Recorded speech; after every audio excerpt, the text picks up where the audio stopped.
All right, on this episode of One on One, we have the parish president of Terrebonne Parish in the house, Mr. Jason Bergeron. We're going to talk about things, a little bit politics, but mostly away from politics, where he grew up, what made him tick, that kind of stuff.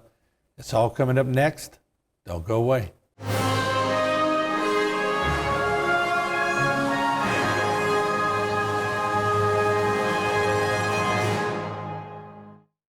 One on One is brought to you by the Law Office of Waits and Downer.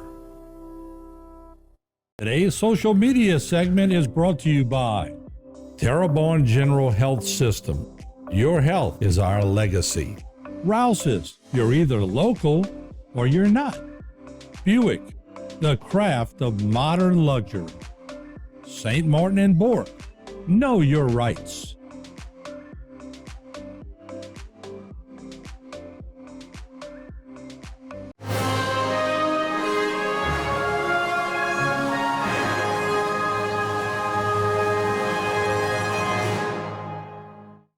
We all have a little mischievous nature when we're growing up.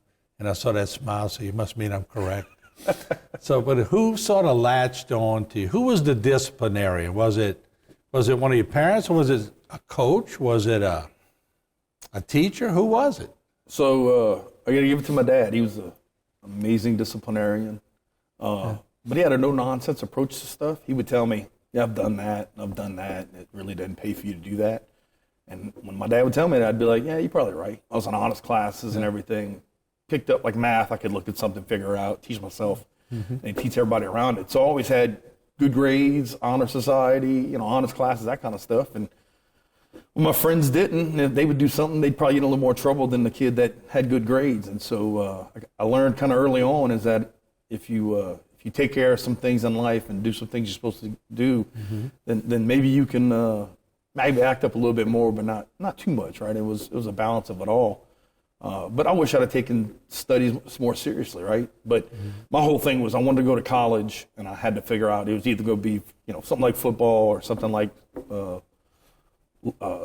academics that would get me there. And so when I found that path of football, I probably a little more laxed on it, and I wish I'd have done better with it. Been able to get a college degree and been able to build multiple businesses that are very successful. Comes back to that hard work, right? You put it, getting out of something what you put into it, and giving something your all, and it's the things you do when nobody's looking. It's all that kind of stuff, I think, that comes together. Were you more driven by success, or were you more driven by the fear of failure? I would say fear of failure. Yeah. Fear of continuing to be poor. Knowing that if I'm going to be responsible for every dollar I'm going to make, I got to make sure that I'm maximizing and doing everything I can to make myself more valuable for the companies that I work for, and being a fast learner, teaching myself computers, teaching myself how to draw equipment electronically, and just being able to see a need, try to fill that void, and become more valuable to the company that I work for. If I control the conversation, if I can make fun of myself better than anybody else could, that make people laugh, control that conversation, and then, again, it ended up being survival, because being bullied on a pretty regular basis every day, that wears on a kid. When did they start bullying you? Were you aware of it at the time, or were you just sort of taking it as it came? It's one of the things we kind of talked about earlier, where sometimes you block a little bit things that are out. I was the kid that took the names when the teacher left the class, and, how that got to that point. But at a certain point, you just felt like you wanted to not be that guy, and so you got caught up in the circle. But I could never forget, like, we'd play sports and PE, and I had the record for the most walks, right? Because I was just afraid to fail, afraid to swing, right? And I just got to the point where I said, I got to take chances, and I got to do some things differently, and went from that to the most home runs, and again, kind of gaining some weight and gaining some size, and really taking the football, which again turned my life around and helped me be where I am today. It was that camaraderie, though. It was that, I can work hard and make a difference in my life today. That's really kept me going to where I am right now. For a guy who just told me that he fears failure more than anything, you sure have tried a little bit of everything. On the end of it, you could have failed. All these positions you've had in organizations, They could have voted against you. You've tried a little bit of everything. You won some, you lost some, but you kept trying. So obviously, the fear of failure wasn't enough to change your mindset to try to roll through it. I guess not having a college degree, knowing that it'd probably be a little bit harder road, a longer road. Mm-hmm.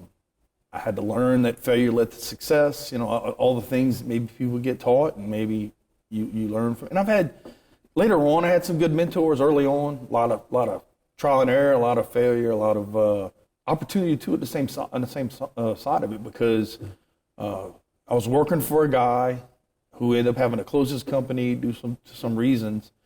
And I went out and applied for jobs. I probably applied for 25 jobs. This is the mid-'90s. Mm-hmm. Out of college, so I got hurt, had to come home and trying to figure out what I was going to do with my life, trying to get back into college, but not knowing if I could afford that or not.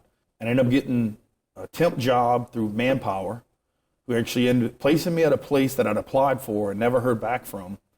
And because I had some experience in working with a computer, ended up in their purchasing department.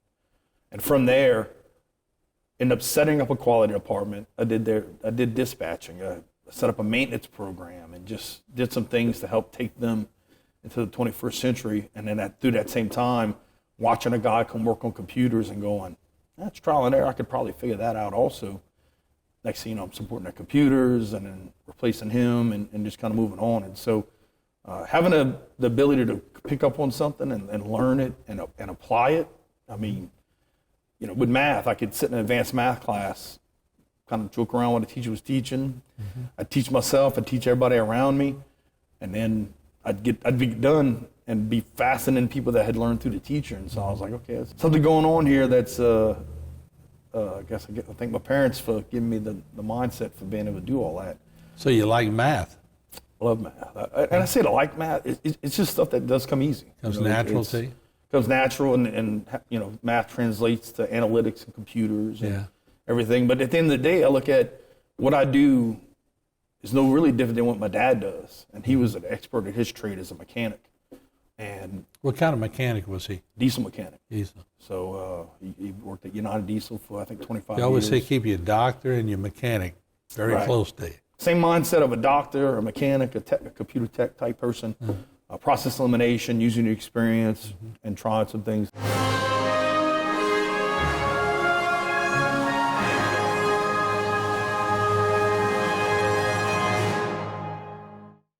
For all of your cases, including those with catastrophic significance, call Waits and Downer Law Firm. Today's social media segment is brought to you by South Louisiana Bank. It's better when we bank together. Waits and Downer, attorneys at law. Terrebonne Ford, built Ford tough.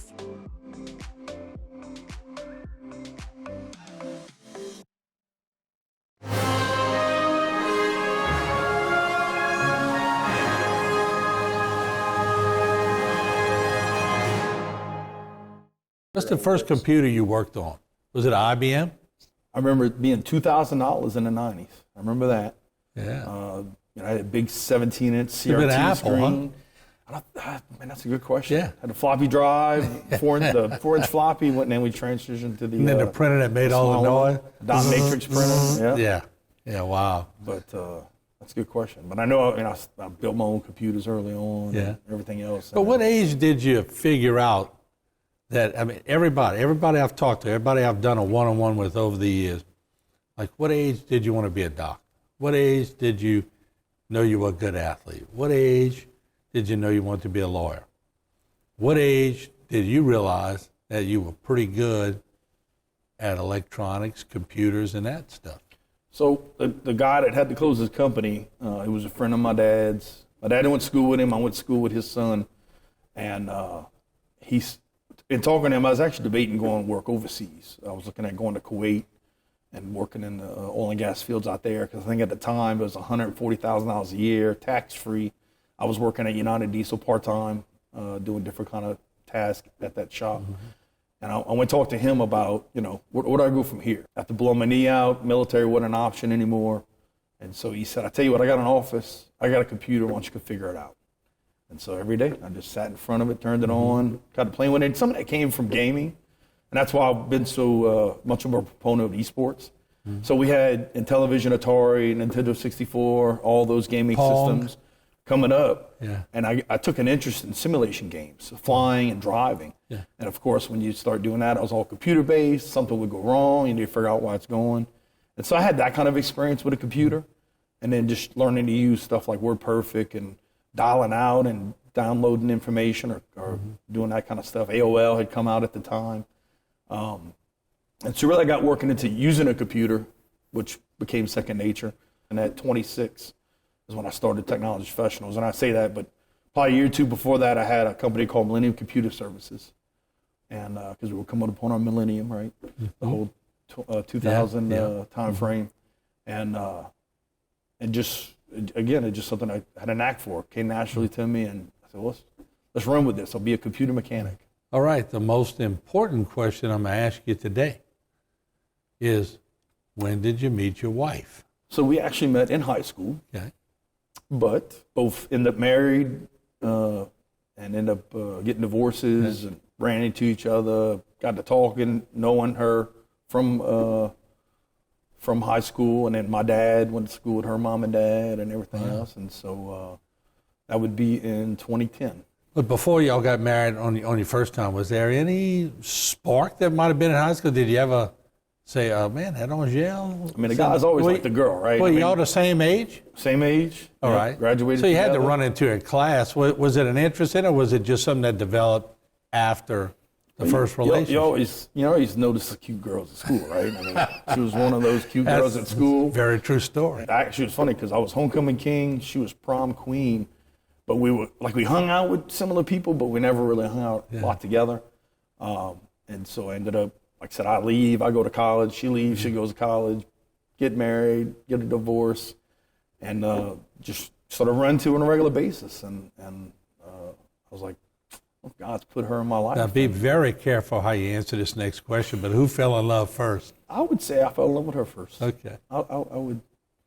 That's a good move. Yeah, I would say me. I mean, she's a beautiful, amazing, smart person, and I'm very lucky to have her. And she has helped me become the man I am today, and I would not be where I am today without her. Yeah, she's been by your side. She's been loyal. She has. Yeah, no doubt. We've had a lot. We've had a lot going on that has brought us together. And tell me about your family. I know y'all, that keeps you very busy.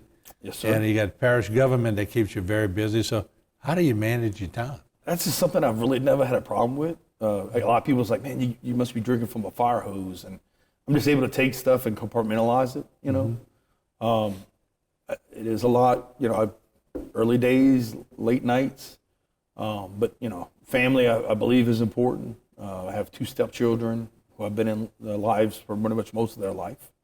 Now Aiden was 4, he's now 18, and Maddie was 9. She's I think 22, going on 23, something like that. I like talking about it because it makes me feel old, but no. She's about to graduate college at LSU in mass communications, and Aiden's getting ready to be a senior. And it's just been amazing to be a part of their lives and do anything and everything that I can to help make their lives as positive as possible, and you know, do anything I could to help be an impact in their lives and give them the best thing that I could do as a stepfather.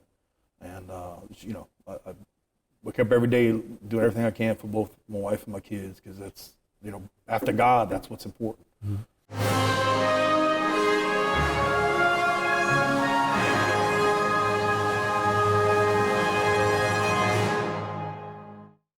For all of your cases, including those with catastrophic significance, call Waits and Downer Law Firm. Today's social media segment is brought to you by Alford and Associates for all of your insurance needs. CIS, Cardiovascular Institute of the South, the highest quality cardiovascular care available. Barker Honda, the Barker family tradition of quality.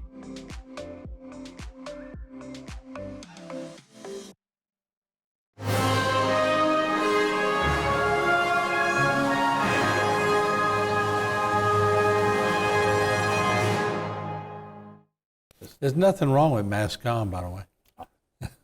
It's been a good field. Yes. It's changed a little bit with social media and different things. When we were there, we were rolling tape, and you had to edit with all your tapes stacked up. Now, put them all on a computer, and you can move them around. It's amazing what you could do.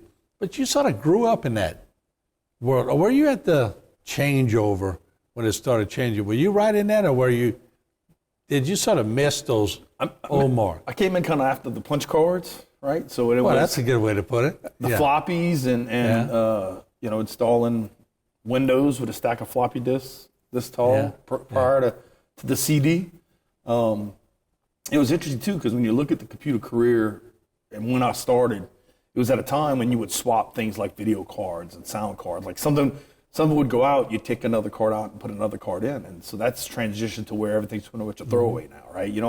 Everything's on the motherboard, the sound card, video card, all that's built in unless you want to upgrade. But a lot of times, it's transitioned from where you'd spend an hour or so fixing a $2,000 computer to where if you spend 30 minutes or more on a computer these days, you're wasting money. Might as well throw it away and get another one. It's been cool to go through that transition, to see the disc and the DVD and Bluetooth and, thumb drives and now. I mean, you don't even have a computer with a CD-ROM or DVD-ROM anymore. Yeah, it's amazing. Let me ask you, let's sort of transition to a little government. The whole interview, I'm hearing from Jason Bergeron that I'm hands-on. I want to bust this brick wall down. I want to win a state championship. I want to learn how to fix computers. I want to get married and have children.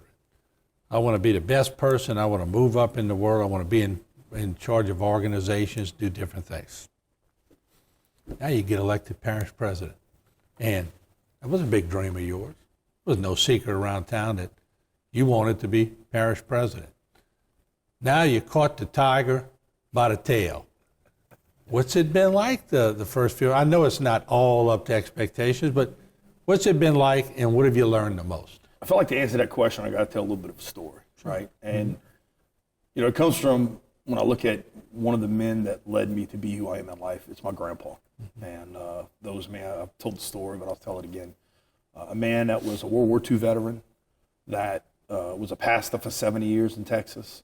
And I really grew up around him. My uncle's a pastor. My mom and my aunt played piano in church. And so a lot of church life, right? A lot of going to church on Sundays and Wednesdays and sometimes Tuesdays and Thursdays.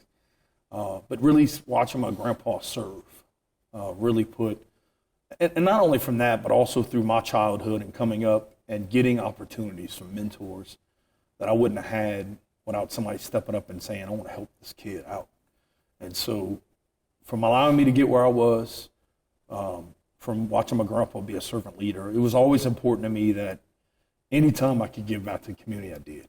And if you look early on, I joined the chamber, whether I joined the chamber or Rotary clubs, being a part of the SCIA, being a part of nonprofits, creating some nonprofits that didn't exist because we didn't have an Alzheimer's association. I lost both my grandma and my mama to Alzheimer's, right? So every time I saw a need, I just felt like there was a calling for me to get involved and again, make things better than what I found it or create something that didn't exist. And, I've heard some people say that I've been running for this for a long time.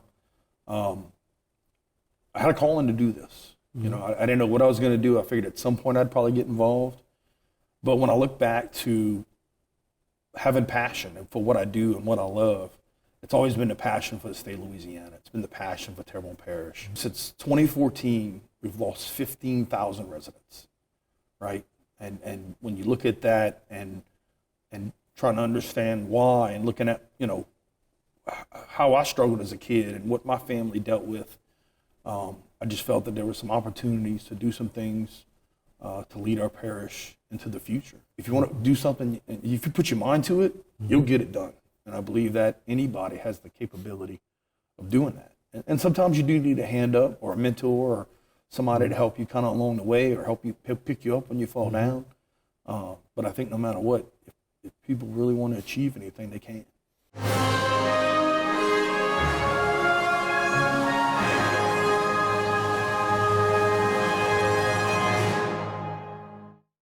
For all of your cases, including those with catastrophic significance, call Waits and Downer Law Firm. Today's social media segment is brought to you by Terrebonne General Health System. Your health is our legacy. Rouse's, you're either local or you're not. Buick, the craft of modern luxury. St. Martin and Bork, know your rights.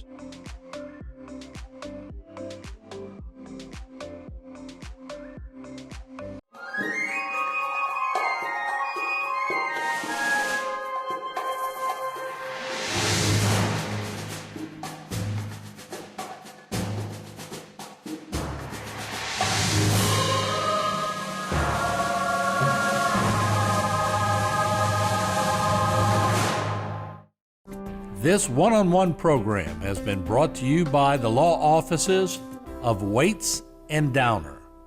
So much to see on HTV. Stick with us 'cause we're your